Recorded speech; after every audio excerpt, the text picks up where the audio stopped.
Hello guys, तो start करते हैं endo membranes system.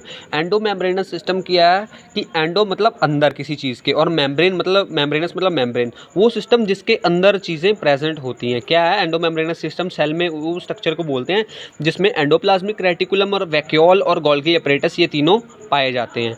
Endoplasmic reticulum क्या स्ट्रक्चर है? रेटिकुलम मतलब होता है एक नेटवर्क लाइक स्ट्रक्चर, एक थ्रेड लाइक स्ट्रक्चर, जो धागा है, धागे एक कनेक्शन प्रोवाइड करता है जो हमारे सेल को।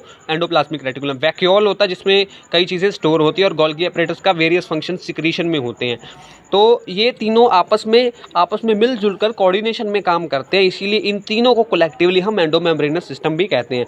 जैसे ये हमारा न्यूक्लियस है, ये बार क्या न्यूक्लियर मेम्ब्रेन है, और न्यूक्लियर मेम्ब्रेन की outer nuclear membrane, inner nuclear membrane, perinuclear membrane, और ये मेम्ब्रेन से एक्सटेंशन निकलती हैं एंडोप्लाज्मिक रेटिकुलम की। और एंडोप्लाज्मिक रेटिकुलम दो तरह का, स्मूथ एंडोप्लाज्मिक रेटिकुलम और rough endoplasmic reticulum. Smooth endoplasmic reticulum उसको बोलते हैं जिसमें राइबोसोम एब्सेंट हो, राइबोसोम एब्सेंट, जिसमें राइबोसोम नहीं है। और रफ एंडोप्लाज्मिक रेटिकुलम जिनमें राइबोसोम प्रेजेंट होते हैं। और राइबोसोम क्या करते हैं? प्रोटीन का बनाने का काम करते हैं, प्रोटीन को बनाने का काम करते हैं। और ये जो एंडोप्लाज्मिक रेटिकुलम है, ये न्यूक्लियर मेम्ब्रेन को सेल मेम्ब्रेन से जोड़ता है, और जितनी भी सेल की कम्युनिकेशन है उसको कोऑर्डिनेट करता है। और हम बात करते हैं इसके बाद वैक्यूल की। वैक्यूल क्या? ट्रांजिशनल वैक्यूल होता है। ये वो क्या? एंडोप्लाज्मिक रेटिकुलम से आगे गोल्गी अपैरेटस भी बनता है। गोल्गी अपैरेटस से आगे सिक्रीशन के वेरियस प्रोसेस टेक पार्ट होते हैं।